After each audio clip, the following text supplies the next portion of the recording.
the sheer luck of Hitler not wanting him, as it were, is the basis of the great myth of Franco, the genius who, by what in Spanish is called hábil prudencia, clever prudence, sheer cunning, kept Spain out of the Second World War.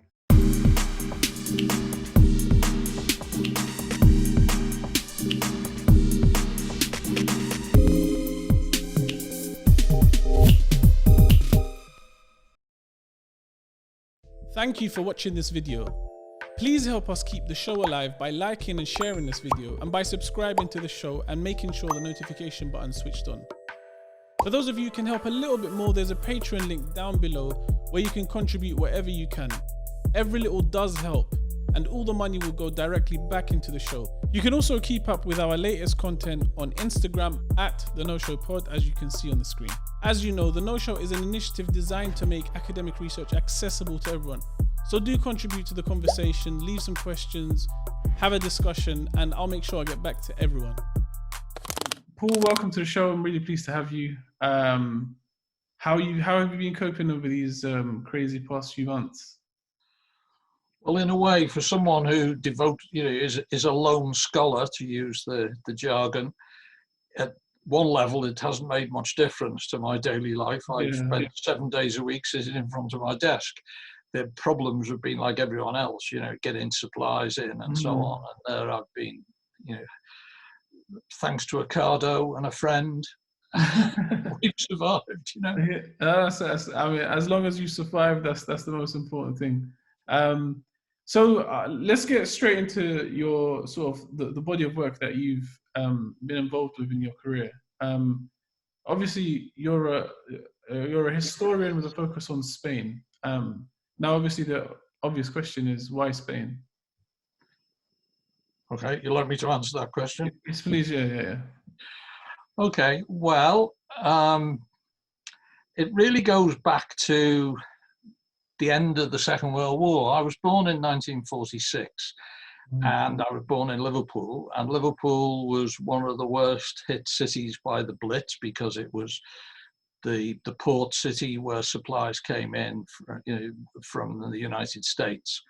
So when I was a kid, the conversation of the adults was very much about the Blitz, and then the kids' games were about the Second World War, British versus Germans and so on. And then the hobbies were making models of Spitfires and so on. So I kind of developed a real interest as an adolescent in the Second World War. Then when it came to going to university, I suppose I was lucky. This is something we could have a considerable conversation about. But anyway, I was lucky enough to get a scholarship to Oxford, which in those days was relatively unusual for working class kids from the north. And in fact, the course, I found Oxford very disappointing in many ways. The history course was very much centered on constitutional history, British history, and so on. And the kind of things I was interested in, which was very contemporary European history, virtually got no look in at all.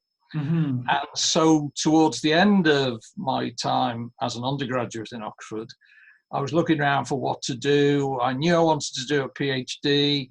I didn't have languages really. I had sort of rudimentary French and Latin, but none of those looked like promising paths to a PhD for me. And I got this remarkable opportunity, which was to go to the University of Reading, which of course halfway between Oxford and London, where they were just starting up this MA in European Studies. And it was possible, the way the MA was structured. I mean, nowadays, most MAs in art consist of 3 taught courses and a dissertation. The one in Reading was 2 taught courses and 2 dissertations. And you could virtually concentrate all your studies on interwar Europe, which was absolutely tailor-made for me. So one of the 2 options that I took was the Spanish Civil War, which I did just because I thought, oh, well, it's the nodal point of the 1930s, could be interesting. Well, in fact, of course, it totally changed my life. The person who taught, it was a very tiny group, there were only 4 of us in the group, but it was taught by Hugh Thomas, who at the time was considered, the world expert on the Spanish Civil War. His course was absolutely fascinating. He regaled us with almost semi-weekly visits from people who'd either fought in the Spanish Civil War on one side or the other. So it was a really terrific course. And I started to hoover up everything I could read in English on the Spanish Civil War. And that didn't really take me very long. And I quickly reached the conclusion I had to learn Spanish. Mm-hmm. Well, I started off sort of mixing with drunken Latin Americans in the university bar. And then I decided I absolutely had to go to Spain, which I did. And again, was just completely bowled over. The Spain of 1969, which is when I first went, was much nearer the Spain of the Spanish Civil War than we are now to 1969. Mm-hmm. And everything about it, I mean, it was just a totally different society. In the streets, the smells were different. There were artisans working, like leather specialists working outside their shops. The food, having been warned by my northern grandmother, be very careful. They cook olive oil when you're only supposed to put it in your ear. And they drink wine, be very careful. I absolutely loved it. And I spent some time in a village in the south. And again, I was knocked over by the fact that my limited experience of France, which was of the locals being extremely snooty about people who didn't speak perfect French. The Spaniards were amazing. They just loved the fact that you'd have a go. Yeah. So encouraging that, you'd kind of, you'd go home in the evening and spend most of the night with a dictionary so you could impress them more in the bar the following day. So I kind of got hooked on the language. I loved the language. And so it was kind of the beginning of a sort of love affair that's lasted a lifetime. How long were you over there? Well, that very first visit, of course, I was only there for 2 or 3 weeks. Then I came back, I finished the MA at Reading. I then had decided I wanted to do a PhD. The choice was either stay at Reading or go back to Oxford. I was advised that it would make more sense to go back to Oxford, which I did. And then it sort of, what could have been a disaster turned out very well, because I was supposed to be supervised by Oxford's great expert on Spain. It was Raymond Carr, but he was away. So I was put under the supervision of someone who knew nothing about the Spanish Civil War. That's rather typical of Oxford, certainly of my experience, sink or swim, really. And so, I mean, the guy, a very nice man who was my supervisor, sort of said, "Oh, your thesis sounds terribly interesting. I know nothing about it. I do hope you'll show it to me before you submit it." And that was basically, that was really the sum total of the supervision. But it meant that I could virtually do what I wanted. And Raymond wanted me to work on the 1920s. And I started doing as I was told. Then he disappeared. And I wasn't really happy at all. And I wanted to do something much closer to the Spanish Civil War. So basically, I did what was my PhD, or Oxford DPhil, and my first book, which was about the social origins of the Spanish Civil War. Produced a book called The Coming of the Spanish Civil War. And so really, that was the beginning of kind of getting hooked on it. Of course, at that stage, sorry, going back to your question, which was how long was I in Spain? At that point in Oxford, they had the same sort of fear that they have in the Foreign Office of people going native. And you weren't supposed to spend too long abroad. And there were limits. And actually, with a little bit of jiggery pokery, I actually stayed for 4 years in Spain, by which time I was a great fan of Richard Cobb, the great French historian, who always had this theory that to be a decent historian of another country, you have to acquire a second identity. You have to learn to speak the language as near as possible to how the natives do. You need to know the local culture and so on.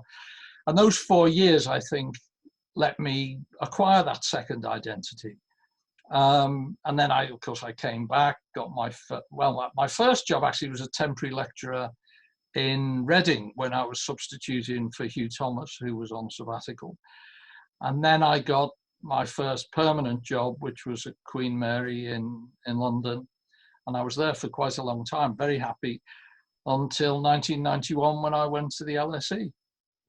Okay, so I mean, it seems like you developed a love for sort of that period of Spanish history pretty early on in your life. It wasn't sort of something that you developed as an academic already.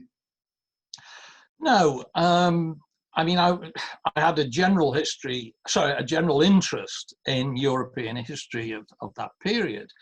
And of course, much of my teaching was European history. I was particularly interested in Italy, Russia, Germany. You know, I did a lot of, I suppose, what you call the context of the history of Spain. But my research was largely on Spain. But there was a bit of a change in that, you know, as I said, I'd done the book on the origins of the Civil War. Then I did a book on the Civil War. And then I was asked or suggested that I did a book on the transition to democracy in the 70s, which was a period I'd lived through. I was back and forth. I spent a lot of time in Spain during that period. I knew a lot of the protagonists, so I did that. Then I was asked to do something which I really didn't want to do, which was a biography of General Franco. Because I thought, oh my God, that's going to be so boring. He's such a horrible man and so on. But actually, I spent 10 years doing it and I got totally hooked. Wow. And I suppose the biography of Franco kind of made me in academic terms. And after doing the biography of Franco, I thought, oh, I need to change. I'm going to leave Spain. I'm going to work on Italy. And I did a lot of work on Italy, on Mussolini in particular. And then, again, it's a long, complicated story. I was lured back to Spain because I'd gone to the LSE, to the chair of international history, at a time when really, the first few years I was finishing the biography of Franco. Then I'd started work on Mussolini. And then they created a chair specifically of Spanish history. And in rather complicated circumstances, I was strong-armed into applying for it. Okay. And that was that. And so gradually the work on Italy kind of faded out. And after the book on Franco, well, I did lots of other things. I, of course, eventually did a biography of the King of Spain. I think during all of this period, one thing I did discover, because if you'd said to me when I'd done the first book, what kind of historian are you? I would have said, oh, I'm a social historian. You know, I was writing about the social origins of the Spanish Civil War. But actually, it dawned on me as I was doing this commission, if you like, to the biography of Franco, that if I have any kind of vocation, it's as a biographer, because in all my books, even if they're not specifically biographies, and several of them are, what I was really interested in was the people, the politicians, and their role as the instruments of history, if you like. And so I developed a passion for a genre, which I suppose people from another period and of another sort of country would regard as sort of what Lytton Strachey used to do, which were collections of mini biographies. So some of my books are actually collections of shortish, 50, 60, maybe even 100 pages of people who link together and who in a way didn't lend themselves to, to a large-scale biography, but whose lives were worth telling. So I've done a lot of that too. It's really interesting. I mean, having spent 10 years working on sort of the biography of Franco, which is a thorough piece of investigation, what are sort of your key insights into the personality of or the life of Franco?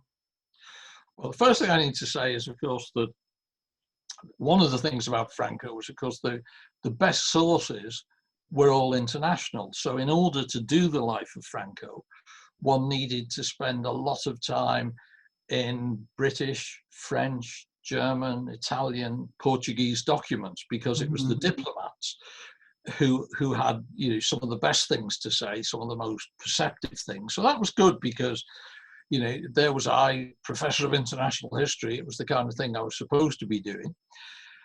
Franco, of course, and it was inevitable in a sense that in those days, of course, sources, and this is still the case actually, a lot of archives in Spain were closed. Franco, of course, had nearly, had 40 years in power to make sure that he and his acolytes could rewrite history, could close archives, make documents disappear, and so on and so forth. So very different situation, say, from a historian of Hitler or Mussolini, where the foreign conquest meant that, a lot of the stuff was still in existence before it could be destroyed.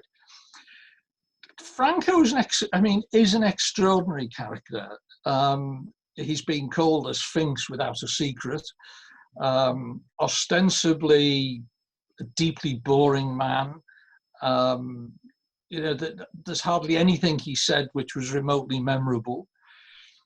If you read, and this is a book that I must have read, God knows how many times I read it, what would be the equivalent of Hitler's table talk, were his conversations with his cousin. His cousin was his sort of assistant, his adjutant throughout his military career.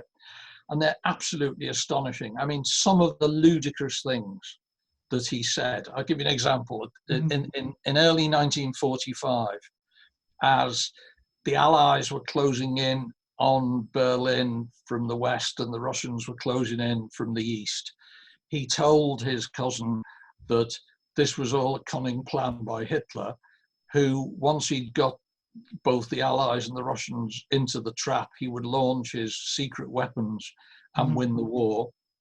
He spent the rest of his life, any time he mentioned Hitler thereafter, although he was always trying to persuade British and American diplomats that he'd been a Democrat all along, he always spoke very highly of both Hitler and Mussolini. I mean, he's extraordinary. In a way, he's a bit like a football manager. He's just lucky. The number of things he gets away with. And the only explanation is sheer luck. That, he just gambles on things. And so I'll give you an example. One of his, in the myths that are created, of course, as I said before, after the end of the Spanish Civil War, he's still in power for nearly 40 years and uses that time. Obviously, he has control over the media, the education system, and so on, control of the archives, and is running effectively a state terror. He's able to rewrite history. And in that history, of course, the crimes that he's committed have gone. He's a saint who saved Spain from the claws of Russia, all that kind of thing. And the greatest myth, I mean, there are many. One is that he won the Spanish Civil War by sheer genius. The fact that, of course, Britain and France betrayed the Spanish Republic and he had Hitler and Mussolini on his side is kind of neatly forgotten. The big myth that is like the central plank on why Franco is still considered a genius by his supporters is that he saved Spain from going into the Second World War, when in fact, I mean, my research and that of others has shown he was gagging to get into the war. the only problem was, and this is the luck. Obviously, Britain didn't want him in the war as an enemy for obvious reasons. It would have made major problems about the Straits of Gibraltar. But nor did Hitler, because Hitler simply could not afford him as an ally. In order for Franco to be any use to Hitler, he needed the Spanish economy, which was in a total mess. It was pretty backward before the Spanish Civil War. It was in a total mess after the Spanish Civil War, and the Spanish armed forces were destroyed. I mean, there was a huge army, but most of the men were equipped with rope-soled sandals. And so in order for Franco to be a useful ally to Hitler, Hitler would have needed to rebuild the Spanish armed forces, the army, the navy, the air force. He would have needed to rebuild the Spanish economy.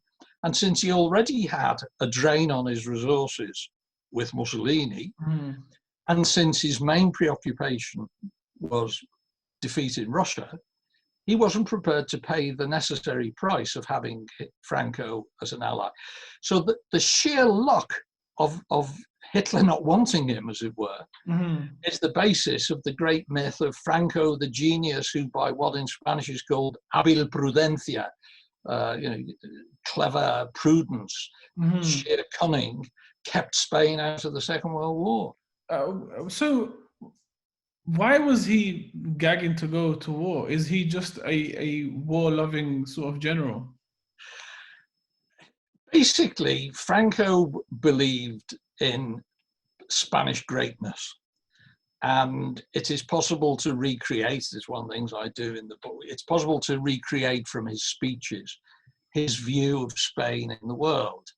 Now, he had this obsession that Spain had been destroyed by what in the jargon of the day was called the Jewish Bolshevik Masonic conspiracy. And behind the Jewish Bolshevik Masonic conspiracy, he saw mainly the British, perfidious Albion, but also at another level, at a later stage, he saw the Americans. He used to talk about the Masonic superstate, which was this mythical kingdom, as it were, that ruled the world, of whose mouthpieces were Washington and London. And anyway, but if you read, as I say, through his speeches, you can build up a picture of his worldview. And his worldview is that the once great Spanish Empire was destroyed by, above all, by Freemasonry, but by Jewish capital, some of the most ludicrous ideas imaginable. And that it was his job to recreate it. So, for instance, during the Spanish Civil War, a huge propaganda machine set out to show him as the El Cid, El Cid, who was the great hero of, the struggle against Islam in the 600-year struggle against Islam that ended in the 15th century.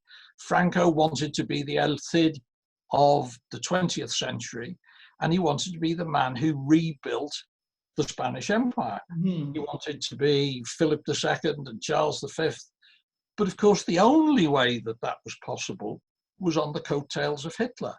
And so basically, when I said earlier he was gagging to get into the war, it wasn't so much that he wanted to fight, although he never had the slightest concern for the cannon fodder for the soldiers who were killed in his service. But basically what he wanted was a seat at the table after Hitler had been victorious, in order to share in the spoils. So it's ultimately the sort of the benefit was the main driver.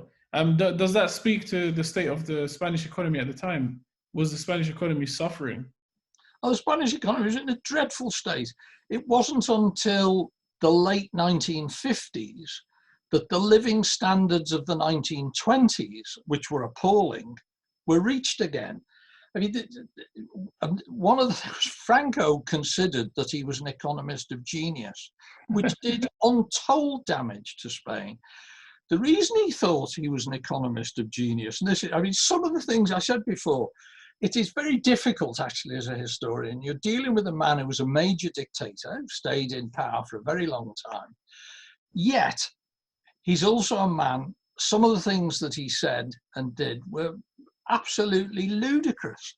So the reason why he considered that he was an economist of genius was because in the 1930s, so he said, he'd managed to put his wife's bank manager right on a couple of issues. And on the basis of that, he adopted a number of economic policies. And the central one in the wake of the Spanish Civil War was autarky. Now, autarky, you know, the self-contained economy, that's fine if you've got an advanced economy and access to, you know, basic raw materials. Spain had neither. So he actually set Spain on a path to economic destruction. And it was only as a result, of course, of the Cold War and the Americans deciding that they needed Spain. I mean, Spain, you know, the peninsula is a great geostrategic asset. It's like a huge aircraft carrier, you know, access to the Atlantic, access to the Mediterranean, guarded by the Pyrenees. That's what saved him. But in economic terms, I mean, he was driving Spain to absolute starvation. Given sort of Franco's kind of crazy personality and these ridiculous things that he was saying, and he believed himself to be and some kind of economist. Do you think that's part of, and obviously the fact that you've studied Mussolini as well and looked at, I'm guessing, loads of different characters. Do you think this sort of eccentric character is a prerequisite to being a dictator?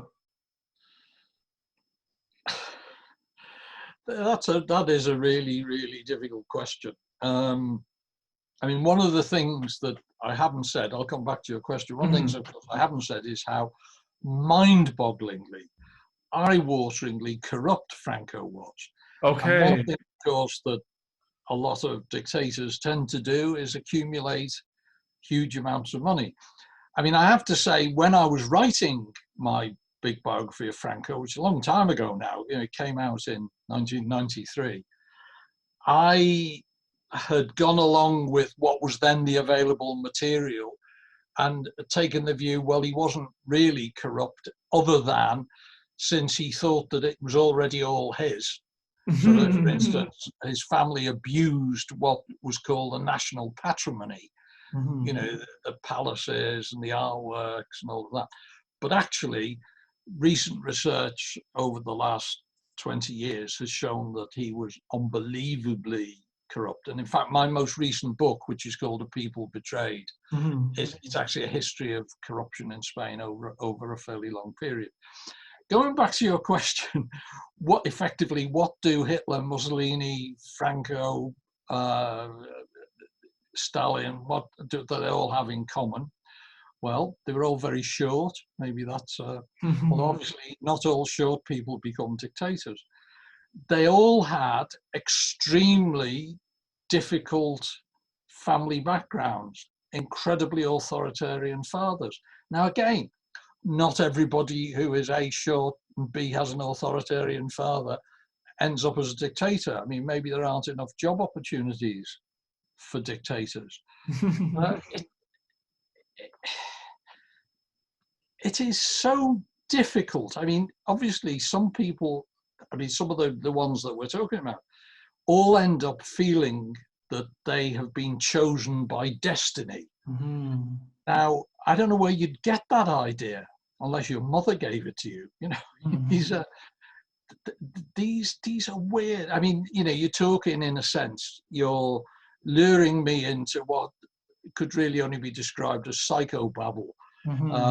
I think all historians who do a bit of biography, you know, try to get into, you know, what are the psychological well springs of all of this. But I think we and you know, there are things that, you know, that sometimes, I mean, give you an example. The book I'm writing at the moment is about some of the killers on a major scale at Franco's service. And one of them murdered his own sons. Now, if that isn't an open goal for a psychologist, filicide, why would you murder your own children? Now, I'm not qualified to go into it, but with that, and there are mass murderers involved in I'm talking about serious mass murders, people who are at least not doing it personally, but were responsible, unleashed the killing of tens of thousands of people. In this book, I consult constantly. I have friends who are psychiatrists, and I consult with them. But I wouldn't dare say, what is it that makes people dictators? It seems no. It just seems like there's just so much sort of to unpack. It's not, but perhaps it's not the job of a historian to unpack the sort of psychological underpinnings. But since you wrote about Franco, obviously it's going to shaped much of the work since, or I'm guessing a 10-year sort of study would shape your mindset about whatever research you're going to get into next, or am I wrong? Yes and no. Obviously, one of the things about sort of working in broadly the same area for as long as I have means that you accumulate a sort of colossal database and various things. If I move into another subject, there'll be lots of aspects of it that I know already. So in that sense, yes, the work on Franco, because obviously it covered his time as a young soldier in Africa, which is that made him as a colonial atrocity merchant, one might say. That gave me a start on thinking about Spanish colonialism. He had great difficulties with the Spanish Republic, the democratic regime, which of course I'd written about in my first book. Then there's the Spanish Civil War, and that got me, knowing an awful, or having to learn a lot about the international dimension of the Spanish Civil War. And then, of course, his role in the Second World War, which again led me into finding out a lot about the Second World War. As it impacted on Spain, but also very generally. Then, the history of his actual dictatorship, what that meant for Spanish people in terms of economic privation, state terrorism, all of that. So, and now to answer your question, did this affect choices about other pieces of work? Well, I would say no. It helped the other pieces of work because I had this kind of database in my head, as it were. But the choices, the next thing I wrote after Franco was a book called Comrades, which was going back to what I said to you before about liking doing small or shorter biographies. Comrades was a collection of 9 biographies ranging from, it was like a fan from the extreme right to extreme left, with a dead center figure. And it was a bit like, I don't know, maybe the title came because I'd read Simon Sharma's book Citizens, and my idea was that perhaps by telling the story of the Spanish Civil War through these lives of these 9 people, I could perhaps get an insight. And interestingly, I'm trying to remember.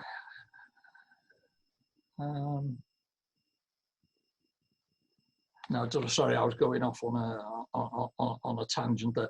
But I was hoping to try to have a new insight into the Civil War. So that's why I did that. And then I'd hoped to do more than those 9 lives. And when I told my publisher that that's what I was planning to do next, he almost had a heart attack and said, no way. And by absolute serendipity, a pile of material had come my way about 4 women, all of whom in different ways. So there were 2 British women, one of the left, one of the right, and 2 Spanish women, one of the left, one of the right. And in almost a miraculous fashion, I happened to get access. This wasn't a plan, it just sort of happened. And I realized it was there, that I had access to letters and diaries and so much about their lives.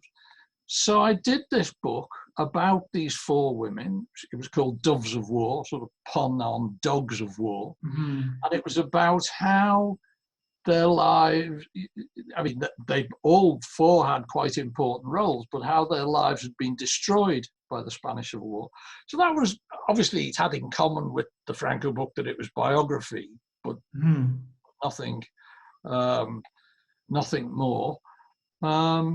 And then I was asked to do a biography of the King of Spain, who's now currently in disgrace, but he was a great national hero at the time, King Juan Carlos, who played a very important role in the transition to democracy.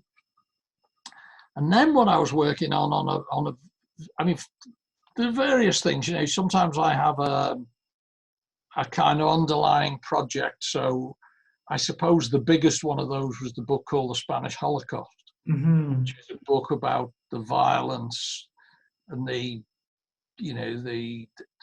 civilian dead on both sides in the Spanish Civil War.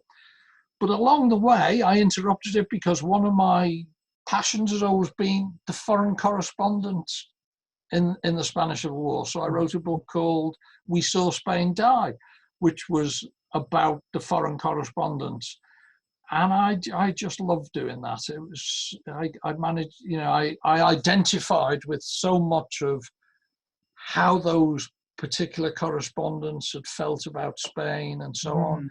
There were times when I was reading the documents, it was almost like reading about myself, which was very odd. Well, why is that though? Can you elaborate on that? Because it seems very interesting. Well, in a way, and this I can't really explain, I kind of feel the Spanish Civil War is my war. Now, I don't know if I'd been of an age, you know, if I'd been between 18 and 30 during the Spanish Civil War, I doubt if I'd have had the bravery to go and fight in the international brigades. But I've certainly, you know, obviously, I try very hard in all of my work to be, I mean, objective. I'm always, you know, it's a murky word is objective. I always remember the wonderful phrase of the great journalist Martha Gellhorn, you know, who was married to Hemingway for a while, who said, I can't be doing with all this objectivity shit. Now, talking about all this objectivity shit, it very often, the implication is that one has to be totally even-handed, which means that you have to talk about the murderer and his victim, or the rapist and the raped, as if somehow they were equal, which is so ludicrous. It's not true. So I don't actually believe in objectivity in that sense, but I do believe in honesty. Everything that I say in all of my books is fully footnoted. You can see why I've reached the conclusions that I have. If you disagree, that's fine. You can see where I got it from, and you can think, well, that's crazy. There's no, you know, he's wrong. Of course I can be wrong. But I do try very hard to be honest. But having said that, you know, you may have spotted earlier on, I'm not a fan of Franco. I believe that Franco was responsible for tens of thousands of unnecessary deaths. So I'm not a fan of Franco. I believe that the Spanish Republic, for all its faults, and my God, there were plenty of them, and there were terrible mistakes made, but the Spanish Republic seriously tried to do something for a benighted, backward country in terms of education for the poor, women's rights, and so on. So obviously those things are reflected in my work.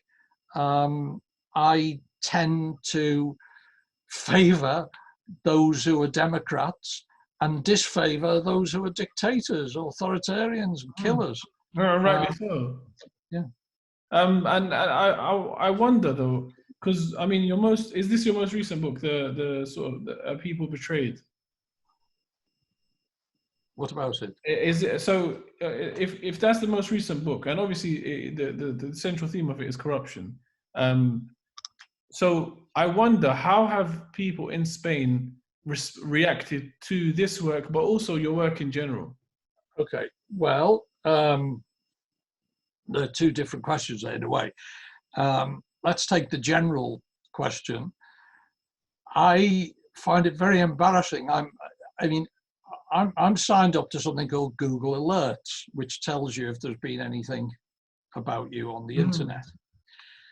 And literally, excuse me, quite literally, I get 3 or 4 per day about something about me in the Spanish press. And very often I am treated in the Spanish press as if I was a combination of Aristotle and Bono. And I often find having sort of major statements by Marx, Darwin, or so on attributed to me. So if I, as Paul Preston said, and it's deeply, deeply embarrassing. But overall, I mean, the combination, I suppose the overall view has been that my books, I think that one of the things is this: a lot of Spanish historians don't write accessible history. And I've always felt, and I think this is true of most good British historians, there is no reason why, if you're being serious and based on solid research, that you can't write in an accessible way. And because I do try to write in an accessible way, I think when the work's translated into Spanish, Spanish readers have really appreciated that. And my books sell very well in Spain, and they're very well known. Now, there is obviously there's an extreme right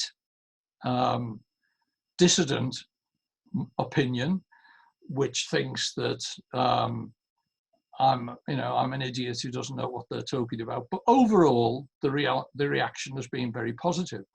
Interestingly, in the case of this most recent book, of People Betrayed, it wasn't meant that way. I mean, when I started to work on it, ages ago, probably 5 or 6 years ago, I didn't think that it would come out just as major corruption scandals were being uncovered in Spain. So it ended up inadvertently being very timely. Now, what the book is not just about corruption. What the book sets out to do, it almost has a kind of, I'll say this jokingly, a mathematical equation at its heart, which is that corruption plus political incompetence equals social division. And that was basically, that was, if you like, the theoretical filter through which I tried to tell this very complicated narrative. Now, of course, while I was doing so, that same equation was applicable in this country. So whereas, one of the things I did, the book unfortunately came out in English literally just as the COVID crisis started. So it had some early, very, very nice reviews. And then the whole thing went dead, understandably. But one of the things I've noted, it was just being reviewed in the Wall Street Journal. And of course, what the author of the reviewer has latched onto is, are Spaniards particularly corrupt? Is there something about Spain that's especially corrupt? And I am at pains in the book to say, no, this is a human thing.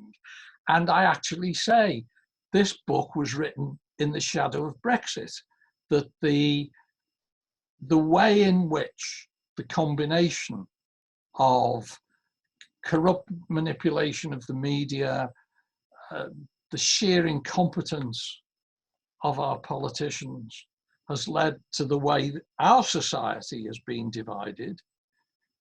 Probably, I mean, not consciously, but probably in an unconscious way, influenced the way I wrote that book. Mm-hmm. So, yeah, it's not, no, go on. Yeah, no, I mean, that equation, I sort of want to pick at it a little bit. Do you think that that equation holds true only for sort of European nations, or is that just all encompassing of everywhere?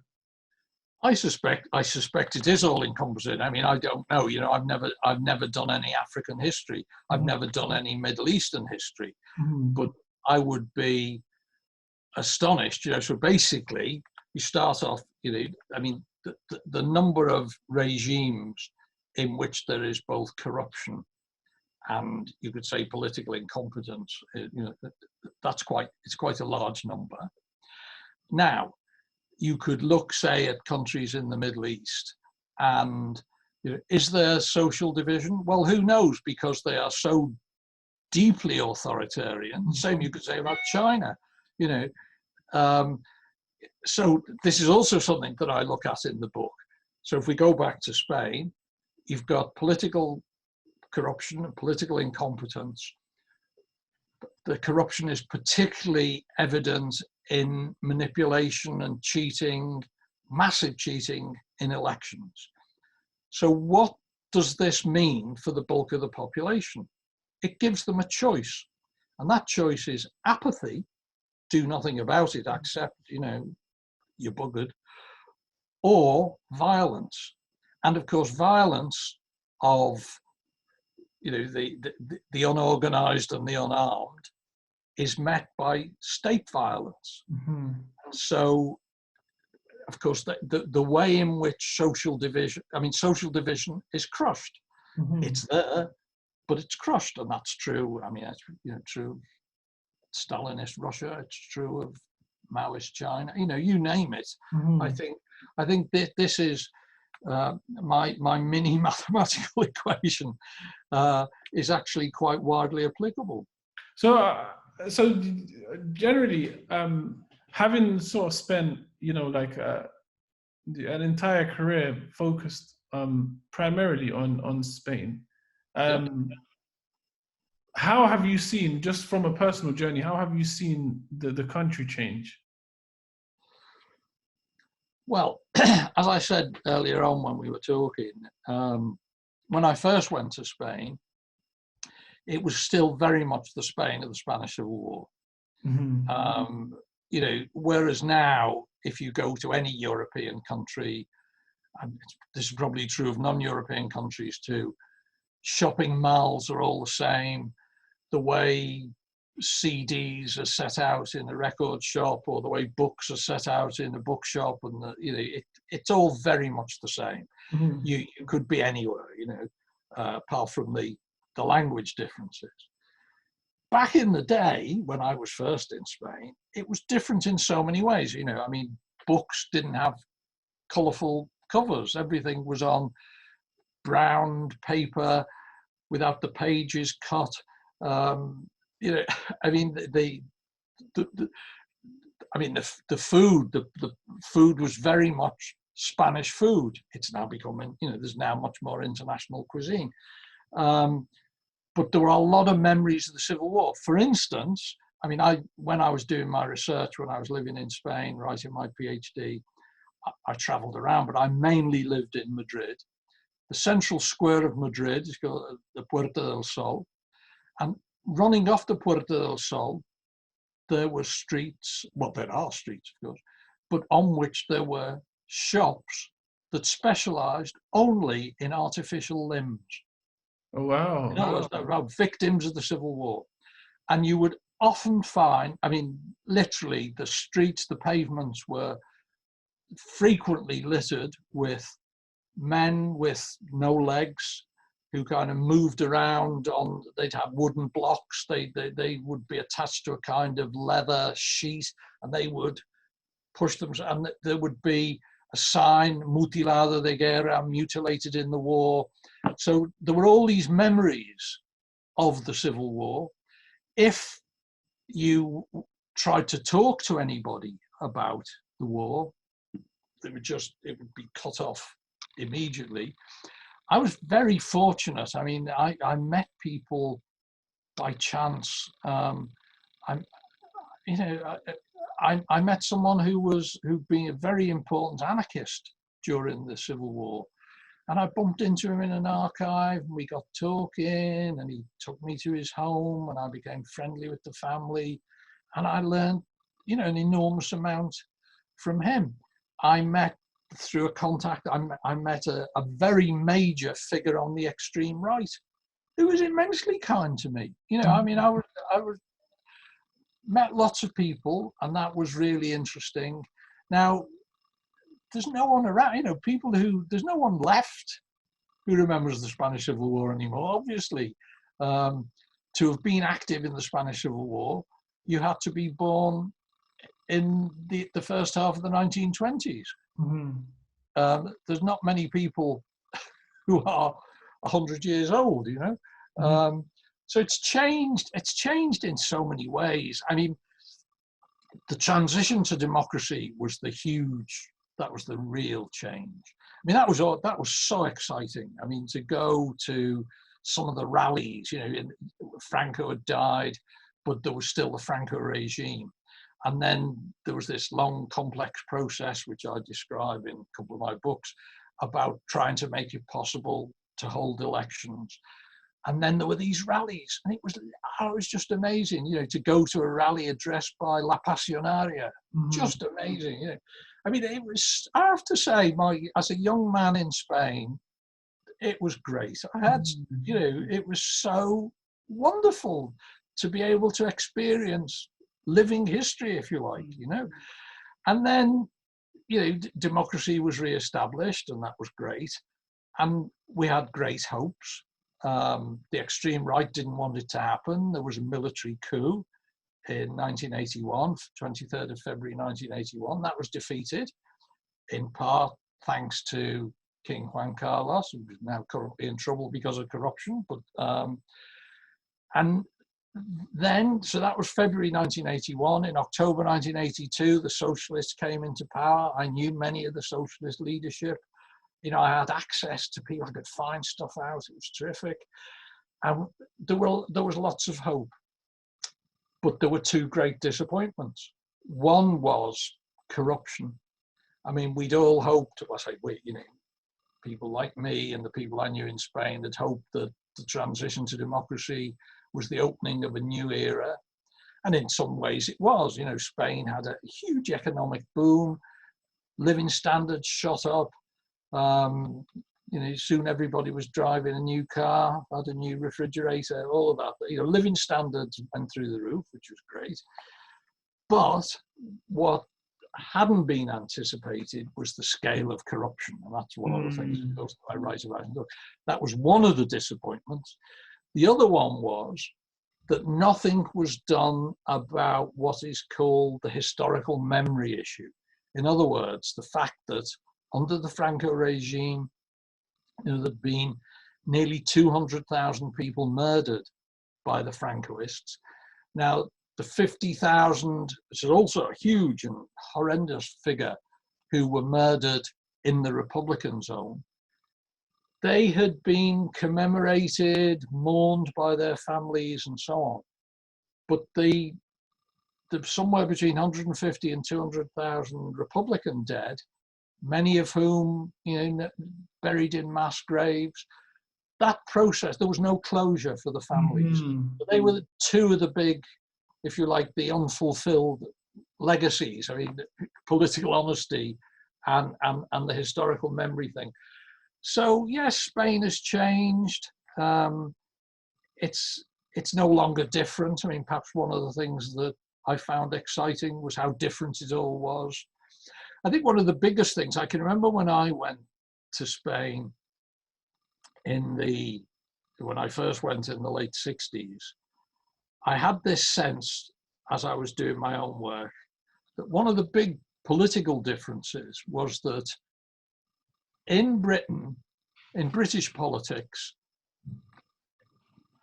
the right was sufficiently flexible to change, that it knew that to hold on to power, it needed to, it knew when to change. Whereas in Spain, there's a word for this in Spanish, the Spanish right was cerril. Cerril means totally kind of bricked in, blocked off, obstinate to it, you know, to an act, which is why, of course, is where the Spanish Civil War come. You know, it was the opposition to the reforms of the Republic. But, and it's certainly the case that the notion, which I think has sort of disappearing from British dialogue, we must agree to differ. The notion we must agree to differ, since Brexit, has almost been wiped out of our vocabulary. But in Spain, there is no expression. You have to go through a rather complex circumlocution. Tenemos que ponernos de acuerdo para aceptar que tenemos opiniones diferentes o opuestas. And I think, you know, but in a way, Britain is no longer so different. So the idea that there are so many things that I found exciting and different that aren't the case anymore. You know, I still love Spain. You know, obviously this year's impossible to go, but I've been to Spain. I mean, there was a time when I would be going to Spain twice a month. Oh wow! Okay, so that frequent. Very, very actively going back and forth to Spain. But that's diminished over the years with age and health and now coronavirus. You know? I mean, I have to ask you the $1 million question, which is Barcelona, Real Madrid. Football. Yeah. Ah, well, you see, given that I have quite a large following in Spain, I would never be so foolish as to make a bet. So when asked what Spanish football team I support, I always say Numancia.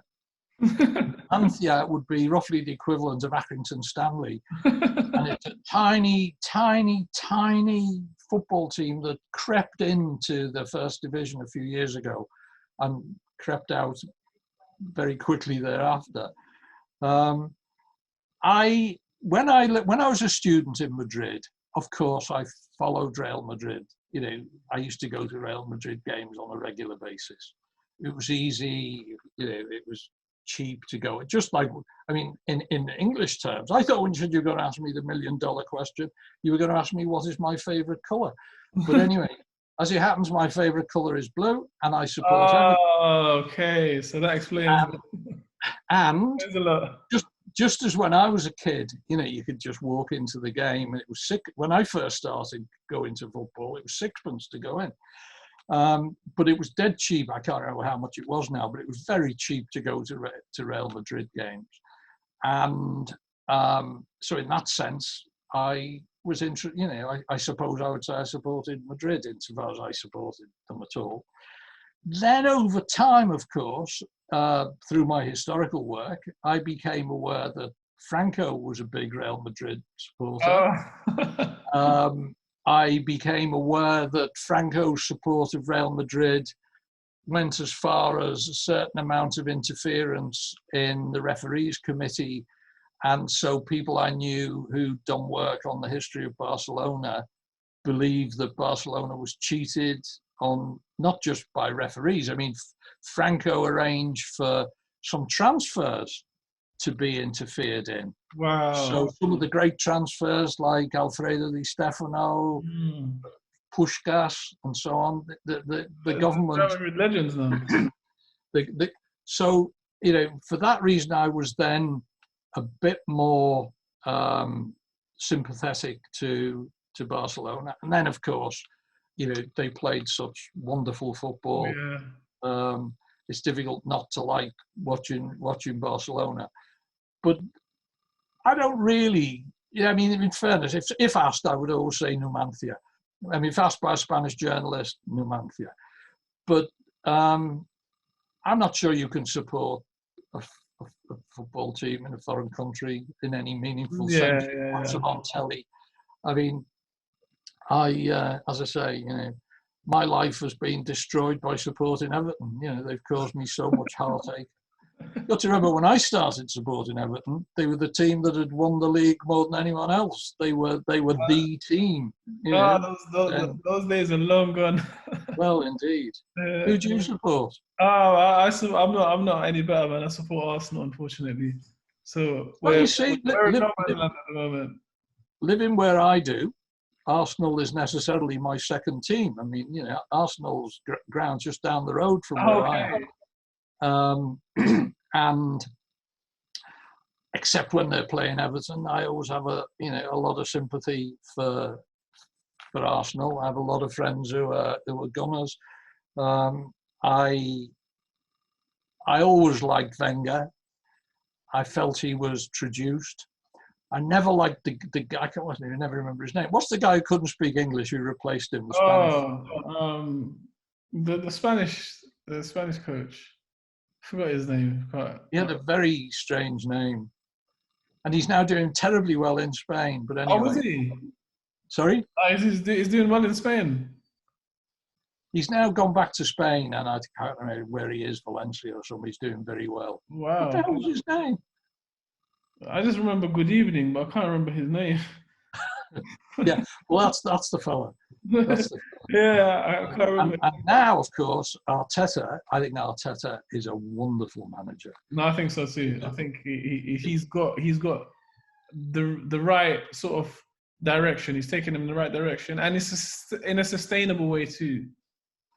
Yes, I mean, there are those who think that his contribution to Guardiola's success at Manchester City has been underestimated. I mean, I was devastated when he left Everton to go to Arsenal. And one of my happiest memories, I was in the Emirates the first time Everton played Arsenal after Arteta had gone to join Arsenal. And at the beginning of the game, he did something which I thought, I mean, you know, you could say a cheap gesture, but he came over and applauded and talked to someone, you know, to the Everton section. Okay, first. And that was it's such a really nice thing to do, you know. I think he's a great bloke, Arteta. Yeah, he does seem like a genuinely nice person. Yeah. Yeah, it's really. I mean, it's fascinating to sort of speak to you. I wish I could, you know, dive into more of your works. But where can people sort of find or get access to your work at the moment? Well, Amazon. So, all the books are available on Amazon. They're all available on Kindle and ebook. I mean, if you don't have access to books, I mean, obviously, in terms of lectures and so on, I'm very old. So, although I have a part-time sort of research position with the LSE, I'm not a teaching professor anymore. You know, I'm very, very, very, very old, as you can see. I don't just, you know, and I look like the wild man of Borneo because I can't get a haircut. But I'm not quite sure what you mean. Where can people I mean, the full list of all your works is what I was asking for. Would that be on the LSE website? It would be on the LSE. Yes, I mean, I think I have a page on the LSE website. It's probably, I think there's a Paul Preston page on Amazon, you know. I can send you a list if you want. Yeah, just so that I can link them onto the audiences that might not be familiar with the work. So so just to link in. And so what are you currently working on at the moment? Well, I'm doing this book about psychopaths, which I mentioned. I'm not quite sure where it will end. The big decision is, of course, that it's actually easier to write the biography of Franco's psychopaths because there aren't so many on the Republican side. Now, I'm not suggesting, you know, the issue there is that if you take, you know, big-time generals who were responsible for vast numbers of deaths, then yes, you know, they're on the Franco side. And I've written the biographies of I mean, obviously Franco separately, but I've written in this book, there'll be biographies of the two next most responsible. There's also a biography of the guy who I told you murdered his kids. Anyway, but if you look at the people who are responsible for killings in the Republican side, they're not really public figures. You know, so there's no major politician, there's no major military figure who was responsible for mass deaths. They were usually common criminals in the anarchist movement. So they can be identified. And I'm going to try my best because I want to be able to write a book that's balanced and is about both sides. But it's much harder. You know, it's obviously any biography of someone who in one way or another is a public figure is much easier to do than someone who, you know, basically a criminal, you know. Yeah, no, it sounds like an exciting project. I mean, I'm sure you'll bring it to life. You'll interest us in all these cycles. Well, we shall see. So where do you live? I live in East London, so I'm not too far from you actually. I'm in Muswell Hill, which is just north of the Emirates. Oh, okay, well, I'm just east of I'm in Hackney, so just east of the Emirates. Oh, okay. Yeah. So I mean, it's a pleasure speaking to you, Paul. I've really enjoyed it. Thank you for watching this video. Please help us keep the show alive by liking and sharing this video, and by subscribing to the show and making sure the notification button is switched on.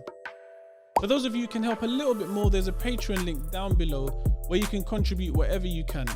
Every little does help, and all the money will go directly back into the show. You can also keep up with our latest content on Instagram at The No Show Pod, as you can see on the screen.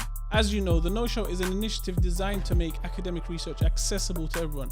So do contribute to the conversation, leave some questions, have a discussion, and I'll make sure I get back to everyone.